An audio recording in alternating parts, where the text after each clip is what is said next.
Bueno, permítame, vamos a compartirles pantalla. Bueno, entonces, como les decía, el objetivo de hoy es ir un poco a las raíces de la Eucaristía, ¿sí? Habrá cosas que de pronto sean un poco densas, pero trataremos de que sean lo más sencillas, sobre todo para ir al espíritu de la liturgia y de la Eucaristía. Y esto es importante en cualquier formación litúrgica, ¿sí? Porque generalmente nosotros tenemos la idea de que liturgia son ritos y los ritos generalmente pues nos dicen cómo se hace esto, cómo se ponen las manos, cómo se mueve el sacerdote, pero resulta que todo lo que hace el sacerdote tiene un espíritu, tiene una profundidad, ¿sí? Gracias a lo que hay detrás, la motivación que hay detrás de los ritos. Lo llamo espíritu porque la vida cristiana es vida en el espíritu, ¿sí? La vida cristiana vivida a profundidad es vida en el espíritu. Y pues la liturgia y la Eucaristía pues tienen que vivirse también espiritualmente y tenemos que captar toda esa espiritualidad, ¿sí? Pero para eso también tenemos que ir a la historia. Pero entonces, yo he querido en esta ocasión que nos ubiquemos en las partes de la Eucaristía como la vivimos hoy, ¿sí? Hoy vivimos la Eucaristía según el rito de San Pablo VI, que es el rito que trató de configurar el Concilio Vaticano II. Después del Concilio Vaticano II vino toda una reforma y una revisión de los ritos y pues este fue pues el esquema que nos quedó. Como les decía, lo esencial en la historia no ha cambiado, ¿sí? Lo esencial, pero sí ha habido cosas que ya de pronto son un poco secundarias y que pues han cambiado con el paso de la historia. ¿Mm? Ahí ustedes ven que la Eucaristía tiene 4 partes. Ven que en el esquema hay 4 partes, pero en realidad el magisterio y la enseñanza de la Iglesia nos dicen que son 2 grandes partes: liturgia de la palabra y liturgia de la Eucaristía, ¿sí? Sino que para entender mejor y para no dejar por fuera los otros ritos, pues tenemos que hablar de unos ritos iniciales y de unos ritos conclusivos. Tenemos que hablar de ellos, pero en esencia lo que nos dice la Iglesia es que la Eucaristía está compuesta de 2 mesas, 2 banquetes: el banquete o la mesa de la palabra y el banquete de la Eucaristía, la liturgia de la Eucaristía. ¿Mm? Los ritos iniciales, como su nombre mismo lo dice, son varios, son varios. Entonces, hay procesión de entrada, saludo, acto penitencial, Señor ten piedad, gloria, oración, colecta, ¿sí? No nos alcanza el tiempo para fijarnos en cada cosa. En algún momento, de pronto, más adelante, ojalá lo pudiéramos hacer, pero aquí solamente los vemos para que ustedes se fijen en ellos. Porque lo que a mí me interesa hoy es compartirles sobre todo lo que se refiere a la plegaria eucarística, que comprendamos un poco mejor qué es la plegaria eucarística. Después de los ritos iniciales viene la liturgia de la palabra, que también pues es fácil ubicarnos dentro de la misa y saber qué parte es. Entonces, pues es toda la parte de la proclamación de la palabra, que generalmente está compuesta de primera lectura, el salmo responsorial, la segunda lectura, el evangelio, ahí falta la homilía, la predicación, que se llama más técnicamente homilía, el credo y la oración de fieles, que sobre todo se hacen los domingos. ¿Sí? Todo eso conforma la liturgia de la palabra, pues sabemos que lo más importante, pues lógicamente, es la proclamación de la palabra de Dios y el evangelio, que es la cumbre de la proclamación de las lecturas. Y después viene la liturgia de la Eucaristía como tal. ¿Mm? También es importante tener en cuenta los lugares donde se encuentra el sacerdote. En los ritos iniciales, el sacerdote primero está en la sede, que es la silla que se destaca, ¿sí? Donde se ubica el sacerdote. Es la sede, es el lugar desde donde el sacerdote preside. Ese es el lugar propio de los ritos iniciales, ¿sí? La silla que sobresale ahí siempre en el altar.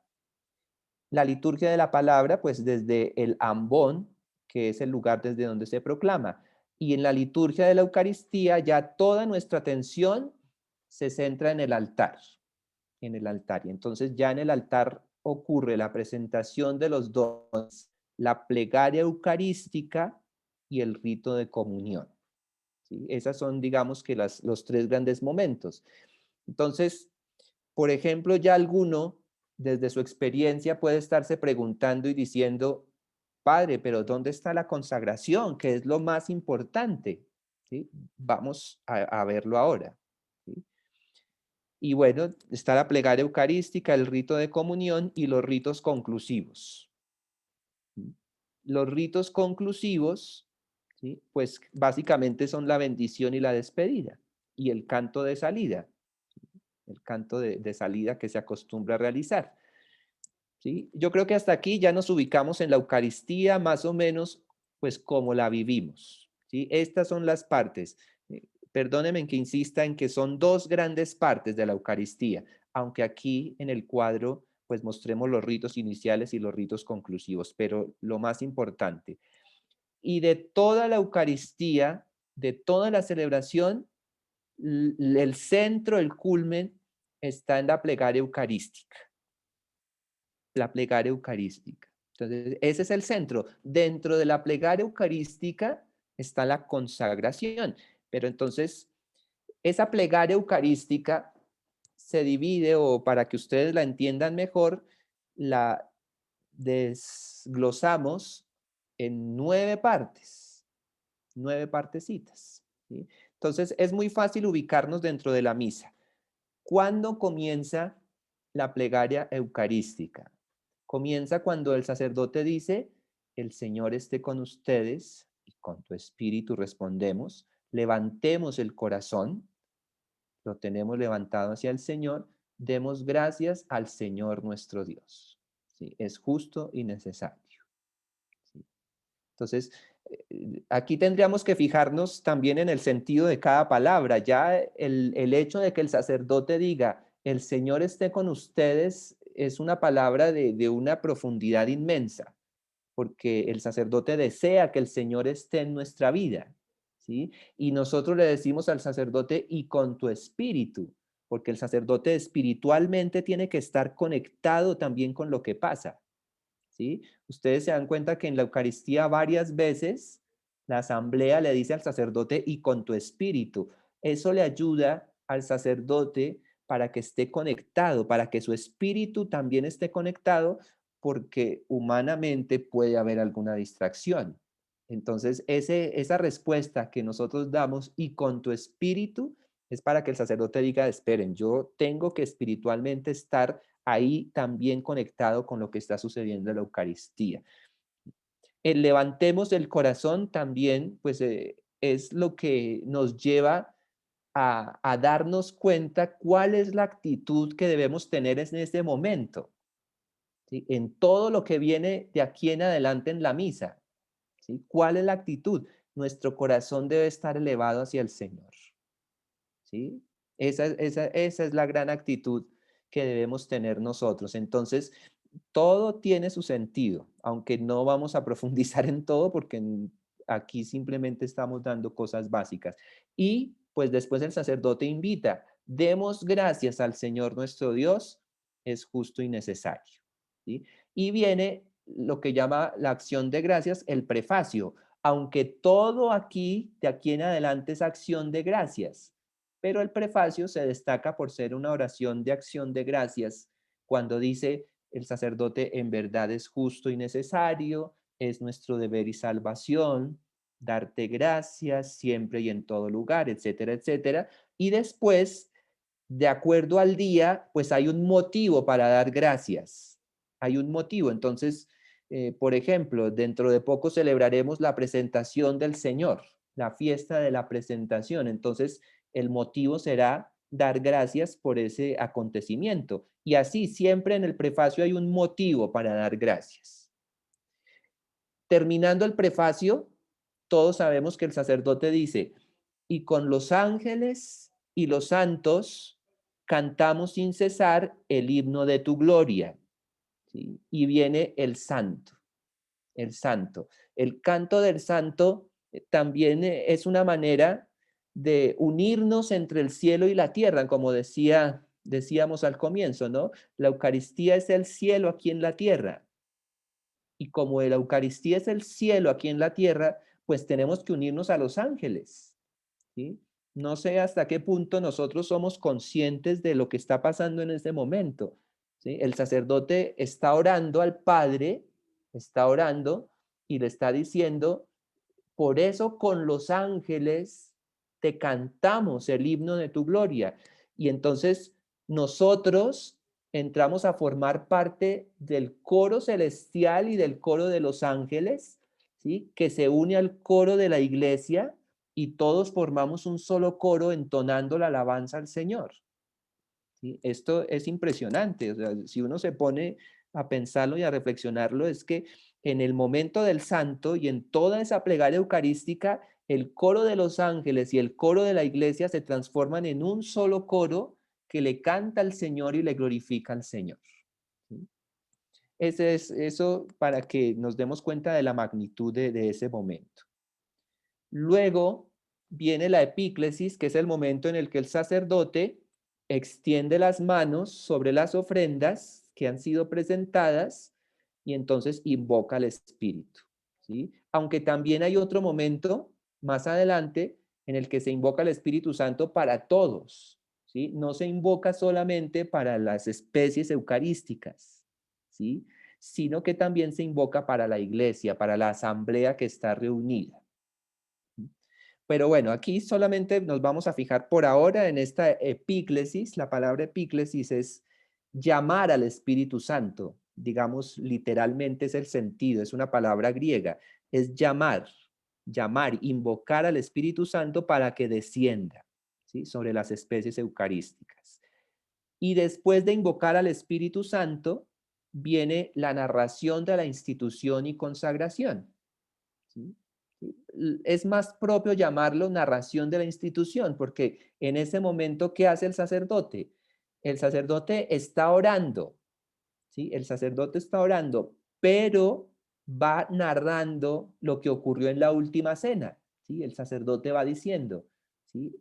Porque el mismo Cristo, la noche en que iba a ser entregado, tomó pan y comienza a narrar, ¿sí? Y viene pues el momento que también hemos conocido siempre como elevación, ¿no? Porque el sacerdote eleva el pan consagrado, eleva la sangre de Cristo, el cuerpo y la sangre de Cristo, para que todos contemplemos y adoremos el Santísimo Sacramento en ese momento.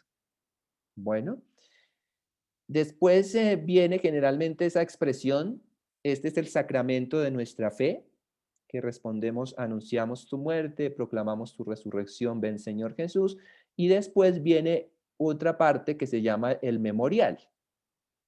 El memorial. Y entonces el sacerdote dice, así pues, Padre, al hacer el memorial, ¿sí? Entonces, memorial es recordar, pero no recordar simplemente algo del pasado, sino recordar algo que también se hace presente hoy.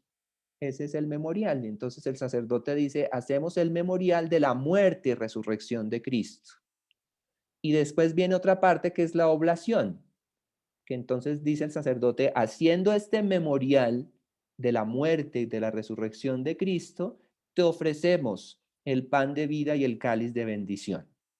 Te ofrecemos. Entonces ahí también el sacerdote está diciéndole a Dios, al Padre, le está diciendo que le estamos ofreciendo al cuerpo de Cristo y la sangre de Cristo que ya están en el altar. Luego viene un momento que son las intercesiones. Las intercesiones se llaman así y entran a jugar las tres dimensiones de la iglesia. La iglesia militante, que es la iglesia pues que peregrina por este mundo, que somos los que estamos aquí en este mundo. La iglesia purgante, que son los difuntos, aquí me quedó ahí un pequeño error, y la iglesia triunfante, que son los santos. ¿Sí? Los santos, la iglesia triunfante, o sea, la iglesia del cielo. Entonces, recordemos más o menos, si nosotros somos atentos a lo que dice el sacerdote en ese momento, hay un momento en que el sacerdote dice, y con María la Virgen, Madre de Dios, y con su esposo San José, con los santos. Entonces, ahí nos estamos refiriendo a la iglesia triunfante, a la iglesia triunfante. En el momento que también decimos y estamos orando con el Papa Francisco, con nuestro obispo y todos los pastores y toda la iglesia, ahí nos estamos refiriendo a la iglesia militante, a la iglesia que camina por este mundo. Y cuando pedimos por los difuntos, que yo sé que también siempre estamos atentos, el sacerdote cuando dice, acuérdate, Señor, de aquellos que han muerto, ¿sí? que han descansado en tu misericordia. Entonces, ahí también hacemos intercesión por la iglesia purgante, por los difuntos. Entonces, démonos cuenta cómo en la plegaria eucarística está toda la iglesia presente, ¿sí? La iglesia, no solamente aquí la iglesia que camina en este tiempo y en este lugar, sino también la iglesia del cielo, y también oramos por los difuntos, que son la iglesia purgante. Y todo para llegar a la parte de la doxología, que es la gran oración que concluye, digamos, la plegaria eucarística, en la que decimos por Cristo, ¿sí? No decimos porque lo dice el sacerdote, y si hay concelebrantes lo dirá el sacerdote. Por Cristo, con Él y en Él, a ti Dios Padre Omnipotente, en la unidad del Espíritu Santo, todo honor y toda gloria por los siglos de los siglos. ¿Sí? La plegaria eucarística termina con ese momento de glorificación. Glorificamos al Señor por toda esta obra que se esté realizando en la plegaria eucarística. ¿Sí? Ese es el centro. Y pues miren, yo no me lo propuse, la verdad, al hacer este cuadro, pero en el centro del cuadro vino quedando la narración de la institución y la consagración. Miren, en estas 9 partes que hemos puesto, pues está el centro. Pero mi invitación hoy, ¿sí? Mi invitación hoy es para que vayamos más allá, ¿sí? Vayamos más allá. Uno de los objetivos de este curso, muy seguramente, es que empecemos nosotros a abrir los ojos de la fe y a tratar de fijarnos parte por parte en lo que sucede en la Eucaristía. Y entonces, no olvidemos que la plegaria eucarística comienza con este diálogo, ¿no? El Señor esté con ustedes y con tu espíritu. Levantemos el corazón, lo tenemos levantado hacia el Señor. Demos gracias al Señor nuestro Dios. Ahí comienza la plegaria eucarística y termina con la doxología, que es por Cristo, con Él y en Él, a ti Dios Padre Omnipotente. Y en el centro está, pues, lo que más nosotros le ponemos atención, que es el momento de la consagración. Entonces, aquí nos damos cuenta que estamos con 9 partes de una gran oración de acción de gracias que la llamamos la plegaria eucarística, ¿sí? Es una sola oración, la hemos desglosado, ¿sí? Hemos visto 9 partes, pero es una sola oración que se llama la plegaria eucarística.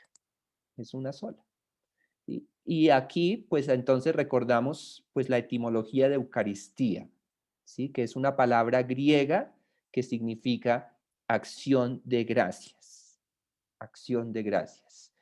Digamos que la Eucaristía tiene muchos acentos, muchas cosas, varias dimensiones.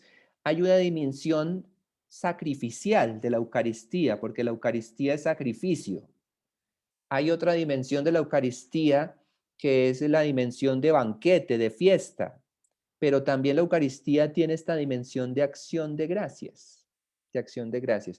Y entonces ahora vamos a fijarnos en lo que dice la ordenación general del misal romano, ¿sí? La ordenación general del misal romano es un documento que está en el misal. Yo sé que ustedes ven ese libro grandote allá, que es el misal, que está pues todo lo que dice el sacerdote, todo lo que tiene que orar.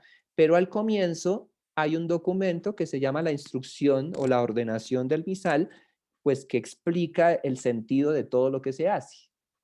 Y entonces esta instrucción dice, en este momento comienza el centro y la cumbre de toda la celebración. Esto es la plegaria eucarística, que ciertamente es una oración de acción de gracias y de santificación. O sea, miren cómo lo insiste.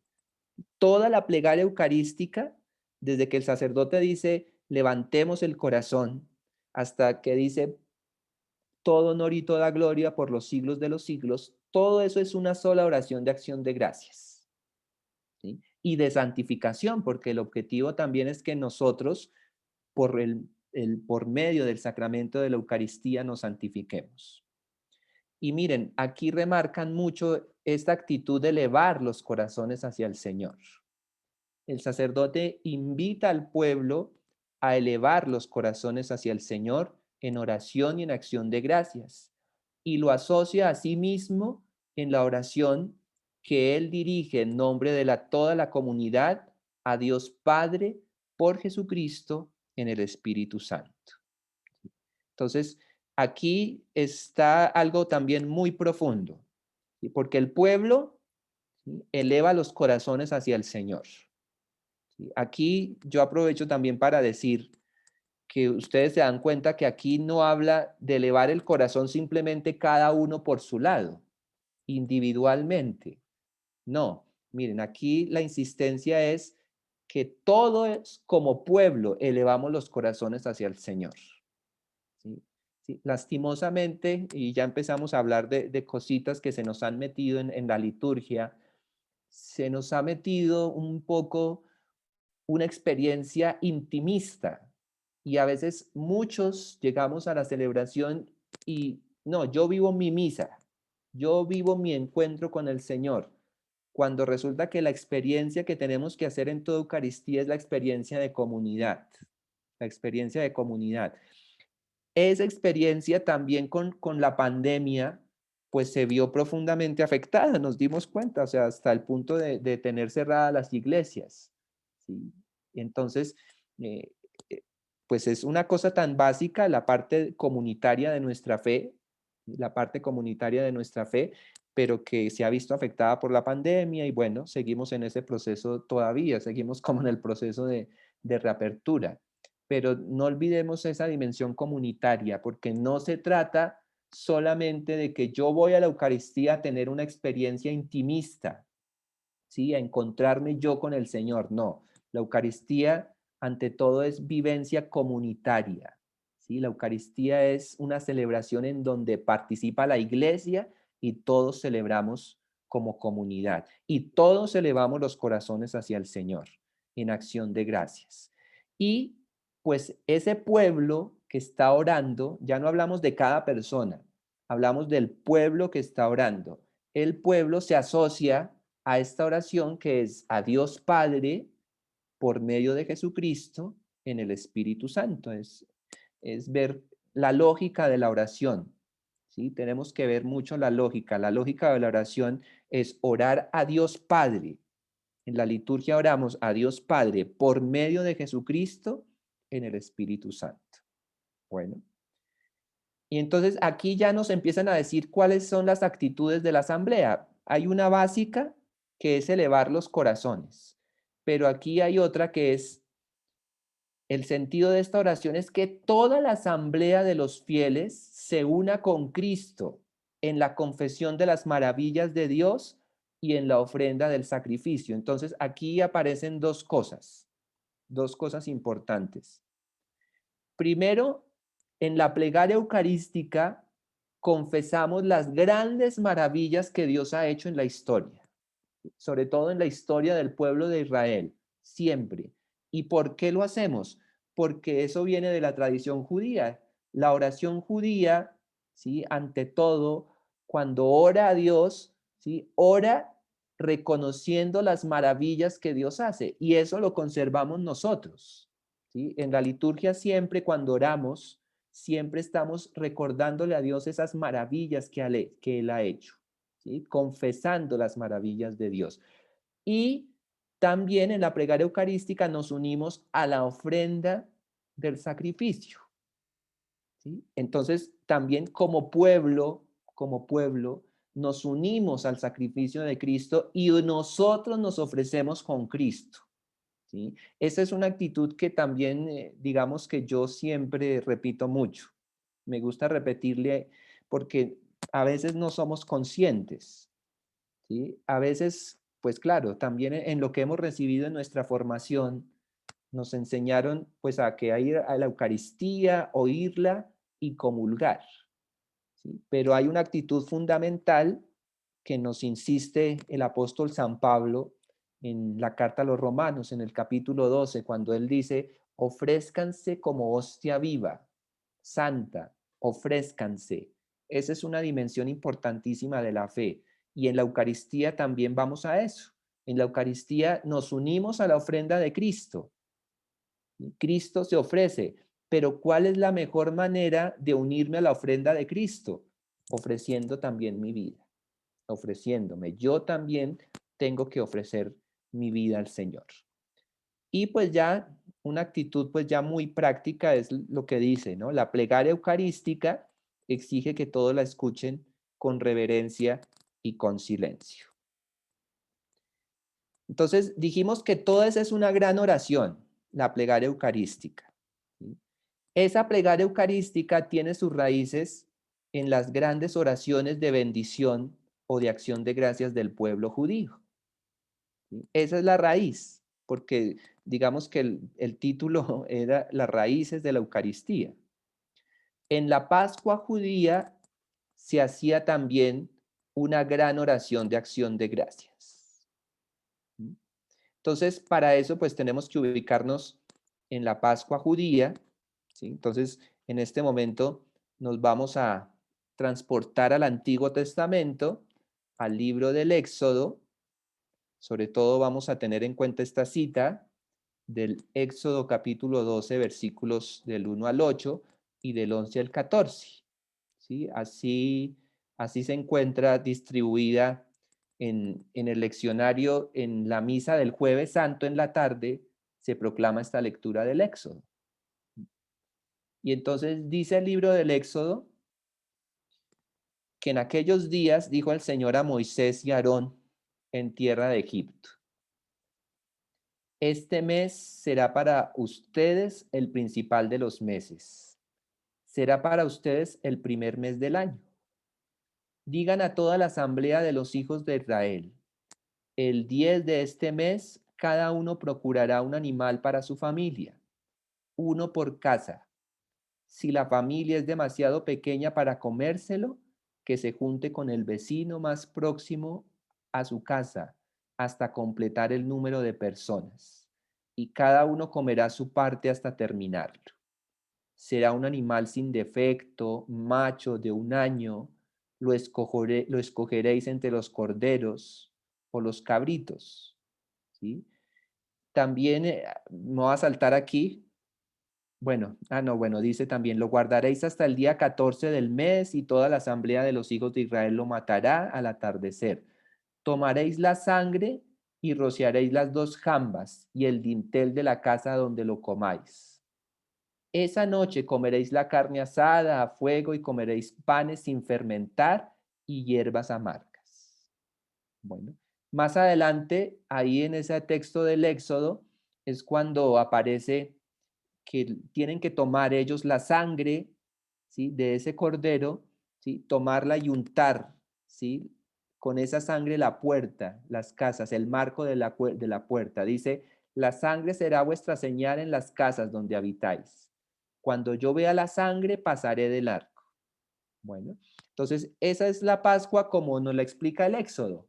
Si alguno quiere después ir a la cita bíblica de Éxodo 12, puede leer, porque esa es la Pascua judía. Esa era la manera de celebrar la Pascua, de celebrar el paso, ¿sí?, del Mar Rojo del pueblo de Israel, ¿sí?, de celebrar después no solamente es el paso del Mar Rojo, era el paso, ¿sí?, de la esclavitud a la libertad, ¿sí? Esa era la Pascua que celebraban, ¿no? Obviamente, pues esa Pascua judía también evolucionó en la historia. Entonces, vamos a ver rápidamente cómo era esa Pascua judía. Un poco las partes así. El mismo texto del Éxodo acabamos de ver, pues claro, estaba el esencial que era la pierna de cordero, o bueno, cómo se distribuyeran el cordero. Se servía un manjar de hierbas amargas, el panácimo, y resulta que durante toda la cena de la Pascua judía, ¿sí?, se utilizaban cuatro copas. Entonces, antes y después se servía una copa de vino, ¿sí?, y pues después una segunda. Aquí no nos vamos a detallar en las partes exactas, pero es para que veamos eso y para que veamos cuál es el sentido de la copa del cáliz de la sangre de Cristo. Hay una pregunta muy importante en la Pascua judía, es importante y por eso la ponemos aquí. El más joven pregunta sobre el significado de las costumbres. ¿Por qué esta noche es diferente a todas las otras noches? Pues porque esto se hacía en la noche de la Pascua. ¿Mm? Después dice que el padre de familia, porque esto era una cena familiar, se hacía en familia, el padre de familia invocando a Dios agradecidamente, recordaba el destierro de Egipto y cómo los judíos fueron liberados de las tinieblas a la luz. ¿Mm? Se reza una primera parte de los salmos que se llaman del Jalel, que son de alabanza, Salmo 112, 113, y luego comienza la cena como tal. ¿Sí? El padre de familia tomaba uno de los panes ácimos, lo partía, lo bendecía. Bueno, ahí se llegaba al cordero, ¿sí? O sea, todo es muy ritual. Aquí yo lo estoy pasando muy rápido, pero claro, ellos lo hacen con todo el simbolismo, con todo el rito. Yo destaco, yo destaco un poco pues esto. Terminada la cena, el padre de familia levanta la tercera copa y proclama la acción de gracias. Entonces, aquí es el punto que me interesa, ¿sí? Para que ustedes, yo sé que de pronto, bueno, esto no lo memorizarán, pero ustedes tengan presente que en la Pascua judía, en esa cena, había un momento de dar acción de gracias. Y aquí está el nombre hebreo, pues, de esa acción de gracias. Se llama la Birkat Hamazon, ¿sí? Es la oración de gracias que pronunciaba el padre de familia, se pronunciaba esa oración de acción de gracias, ¿sí? Yo les voy aquí a leer un poquito,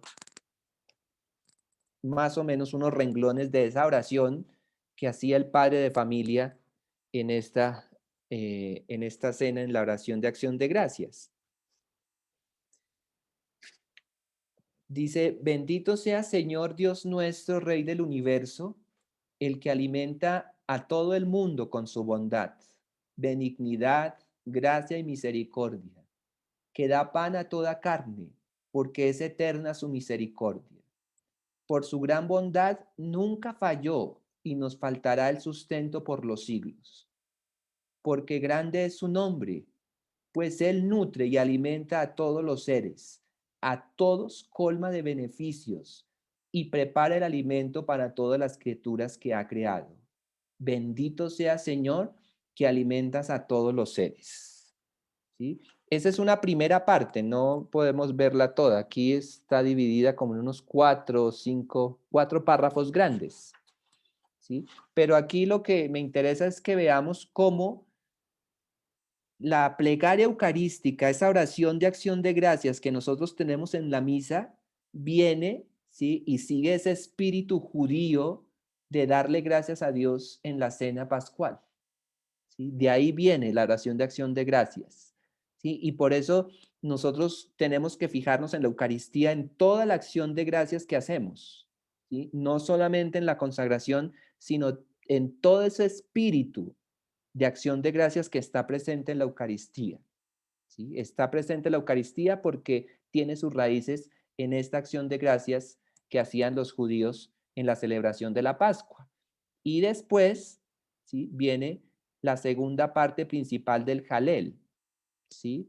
Si ustedes van a la Sagrada Escritura, ahora no recuerdo en qué evangelio, pero en la Sagrada Escritura está el momento también donde dice que Jesús cantó el Jalel, cantó los salmos, y después de cantar los salmos fue al Monte de los Olivos.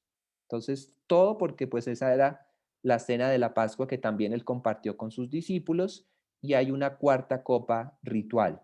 Pero en relación a la tercera copa está esa gran oración de acción de gracias. Bueno, voy a tratar de, porque ya toca ir terminando un poco para que nos quede el tiempo. Entonces, ya vamos a pasar a los hechos de los apóstoles. Ya vimos un poco la Pascua judía. Ahora rápidamente en el Nuevo Testamento fijarnos algunas cosas. En los hechos de los apóstoles tenemos el testimonio de la Eucaristía como fracción del pan, que no era tan relacionada con los judíos. ¿Sí? Los judíos no tenían mucho esa idea de fracción del pan. Entonces, la Eucaristía era el nombre que más o menos en los primeros cristianos se utilizaba de la Eucaristía. No sabemos el rito, o sea, ahí no sabemos cómo era el rito, pero sabemos por lo menos que se le llamaba la fracción del pan. Entonces, esa nueva expresión corresponde a una nueva realidad, el pan sagrado de la comunidad. Luego en Primera de Corintios 11 se habla de cenas, ¿sí? Aunque no se habla de elementos rituales, tampoco se dice cómo sean. ¿Sí? Entonces, solamente hay un pasaje en la primera carta a los Corintios que también es el relato de la institución. Eso es lo que nos llegó a través de la Sagrada Escritura, los relatos de la institución. Entonces, en los tres evangelistas, Mateo, Marcos y Lucas, los tres primeros, que conocemos como los evangelios sinópticos, ahí está el relato de la institución. Pero está también el relato de la institución de la Eucaristía en la primera carta a los Corintios. ¿Sí? No hay nada más en la Sagrada Escritura de elementos rituales y lo que hay de la fracción del pan. Hay un documento de los primeros siglos, ¿sí? Que pues data del siglo segundo más o menos, que se llama la Didaché. La Didaché, la palabra Didaché significa enseñanza, enseñanza. Y entonces en ese documento hay una primera plegaria eucarística, se cree que ahí está como una primera plegaria eucarística. Y entonces dice, en la Eucaristía, en cuanto a la Eucaristía, así han de realizarla. Primero sobre el cáliz. Te damos gracias, nuestro Padre, por la sagrada vid de David, tu siervo. ¿Sí? Todavía no era lo que tenemos aquí nosotros, era más o menos como se iba formando la plegaria eucarística en los primeros siglos. Y había una oración sobre la partición del pan. Y aquí hay una cosa muy, muy bonita de espiritualidad. Como este pan fue repartido sobre los montes y recogido, se hizo uno, así sea recogida tu iglesia. ¿Sí? Entonces, aquí hay un testimonio en los primeros siglos que nos dice que así como el pan es uno solo, ¿sí? Pues está hecho de todos los granos de trigo y de toda la masa, pero así como el pan es uno solo, y así tiene que ser la iglesia, una. Y esto sigue aplicando, o sea, y lo dice también San Pablo en la carta a los Corintios, así como el pan de la Eucaristía es uno solo, porque todos comemos del mismo pan, así la iglesia tiene que ser una sola. Entonces, aquí no me puedo demorar porque ya el tiempo nos está premiando, pero, pero entonces esta es la primera, digamos, plegaria eucarística, la que está en la Didaché. Después hay un dato importante y es San Justino en los años 100 al 168, ténganlo presente, porque San Justino es el primero que nos cuenta en la historia más o menos cómo eran los pasos, los momentos que se vivían en la Eucaristía. Entonces, nos da cosas claves.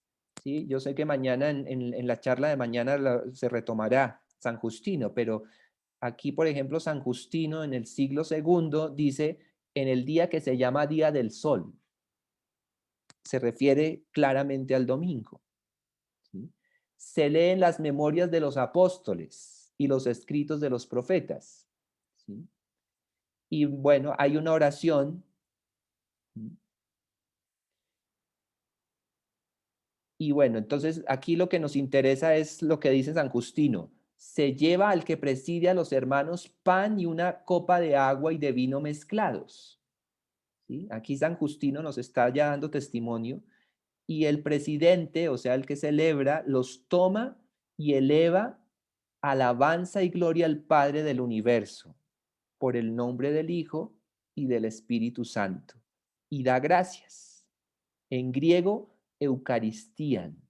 ¿Sí? Entonces, aquí San Justino ya nos está dando testimonio en el siglo segundo, ¿sí? Fijémonos esto, de que el que celebraba la Eucaristía, el sacerdote, hacía una oración de acción de gracias sobre el pan y sobre el vino.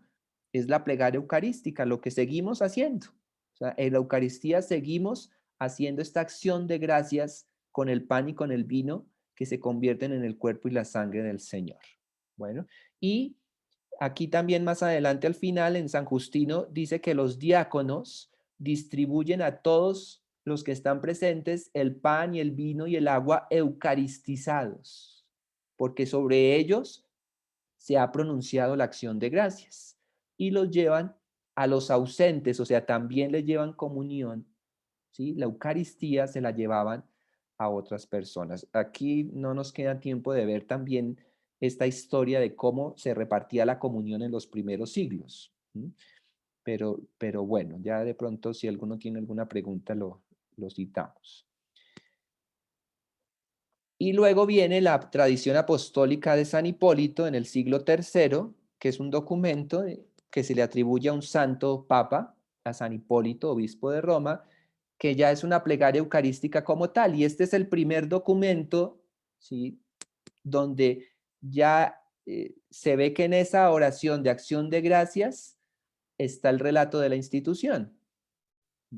Entonces, miren que comienza diciendo, te damos gracias, te damos gracias. Esa es la primera, se dice que esta es la plegaria eucarística más antigua, la de San Hipólito en el siglo III. Te damos gracias, oh Dios, por tu amado Hijo Jesucristo. Bueno, y hay unos motivos para dar gracias. Más adelante dice, Él en cumplimiento de tu voluntad, ¿sí? Para adquirir para ti un pueblo santo, extendió sus manos al momento de sufrir. Bueno, pero más adelante es donde viene.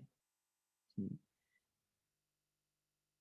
Bueno, aquí, y manifestar la resurrección, tomando pan, dándote gracias, dijo, tomad, comed, esto es mi cuerpo partido por vosotros. De igual manera tomó el cáliz diciendo, esta es mi sangre derramada. Bueno, aquí tendríamos que ponernos a mirar parte por parte, pero solamente para que nos demos cuenta.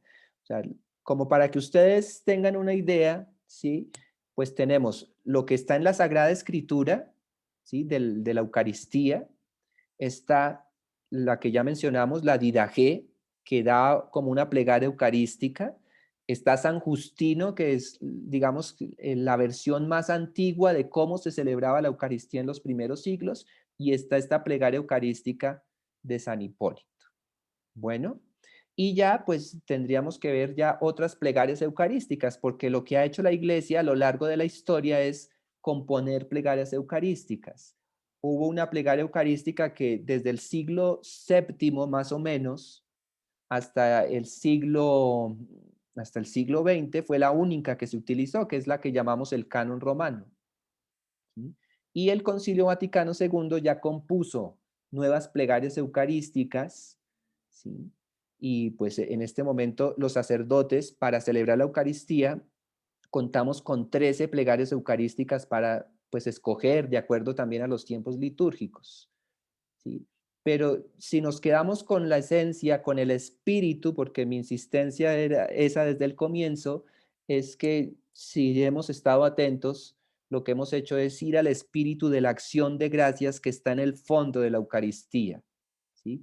Que se consagra el pan y el vino, que está Cristo ahí presente, pero la iglesia y el sacerdote y todo el pueblo de Dios, lo que hacemos en la Eucaristía es elevar esa acción de gracias al mismo tiempo que el Señor se hace presente en el sacramento de la Eucaristía. Bueno, me pasé un poquito en el tiempo, pero bueno, Mauricio tiene la palabra ahora para que coordinemos este momento. No sé si ya habrán salido preguntas, entonces.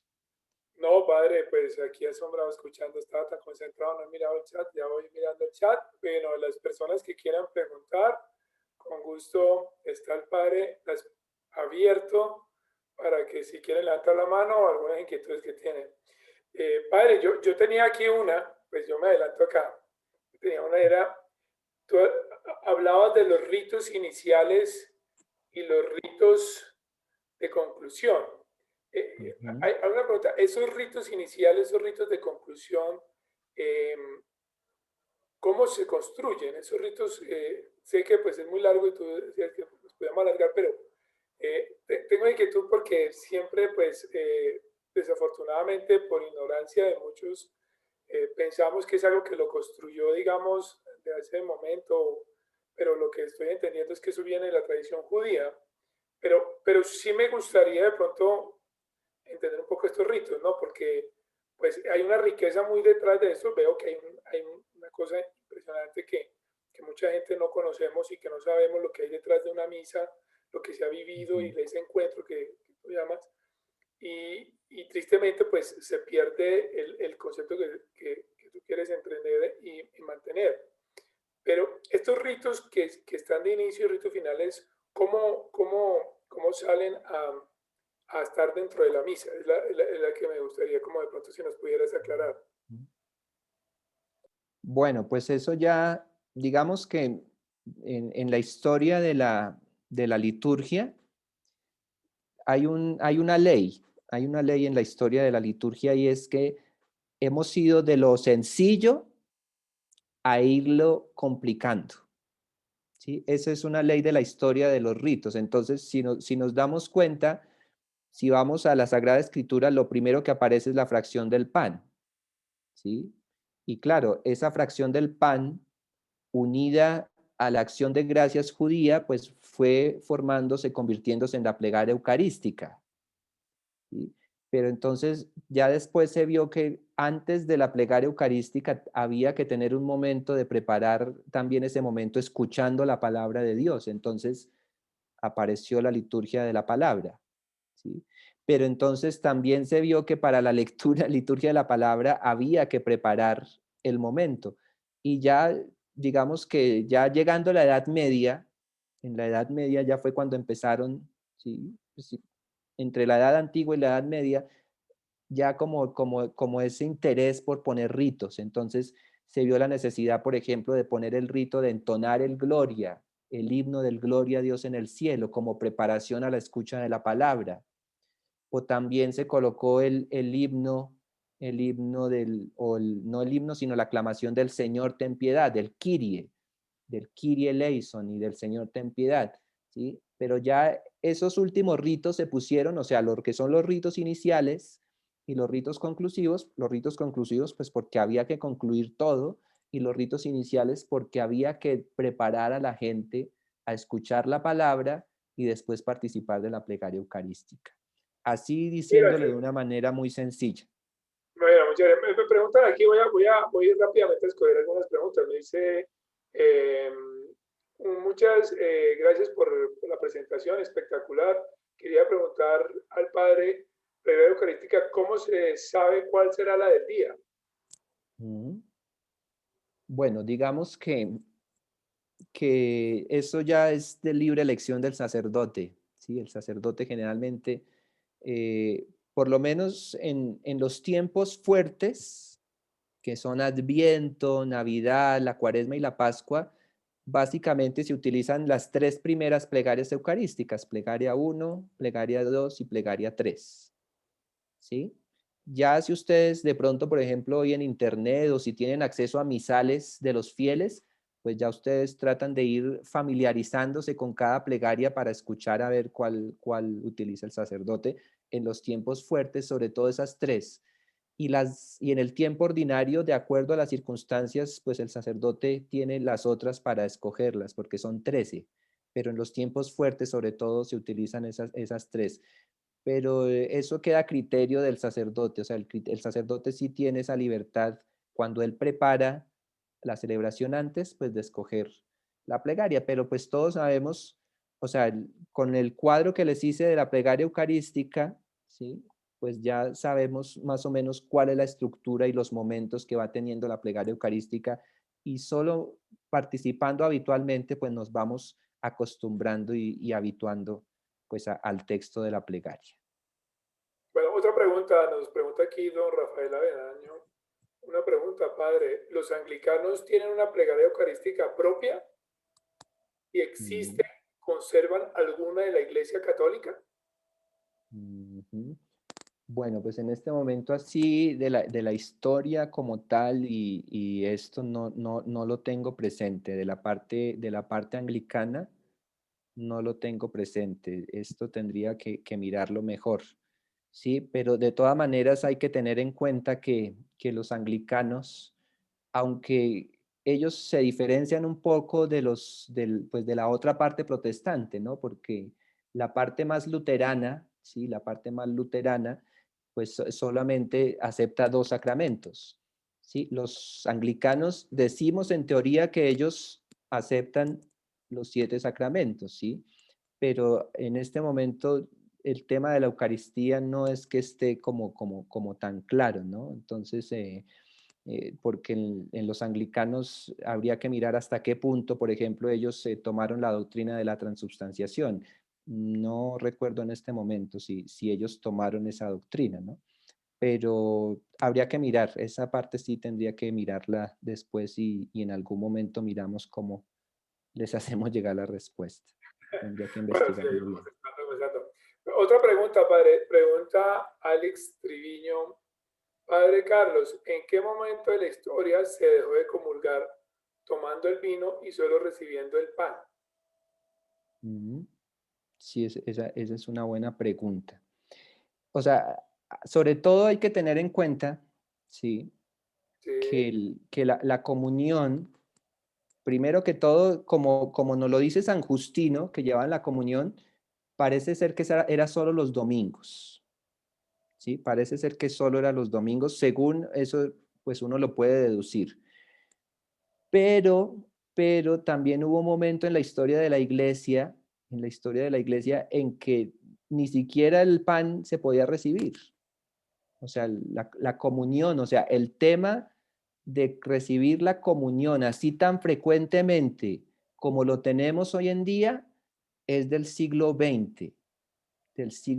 O sea, antes no se comulgaba tan frecuente como lo hacemos ahora. O sea, la comunión o era el domingo o sea, no era algo tan frecuente. Y yo creo que más o menos con los ritos que fueron apareciendo en el siglo séptimo, pues yo creo que desde ese momento solo se entregaba la comunión con el pan. Sí, la comunión con el pan. Yo creo que en los primeros siglos se facilitaba más el participar de las 2 especies, pues porque todavía estaba muy relacionado con la Pascua judía, ¿no? Y al estar vinculada a la Pascua judía, pues había que comulgar con el cuerpo y con la sangre de Cristo, ¿sí? Pero también hay otro factor también práctico y es por el hecho de que empezó también a comulgar mucha gente, muchísima gente en el siglo XX también. Entonces, al comulgar también mucha gente, sí, se prefirió entregar la comunión solamente con el cuerpo de Cristo y porque también está la doctrina de la Edad Media, esto es doctrina también medieval, es la doctrina de que en el cuerpo, la sola hostia consagrada, está Cristo totalmente presente en cuerpo, alma y divinidad. ¿Sí? Esa es una doctrina de la Edad Media, o sea que en solo la especie del cuerpo de Cristo, o sea, del pan consagrado, está Cristo completo.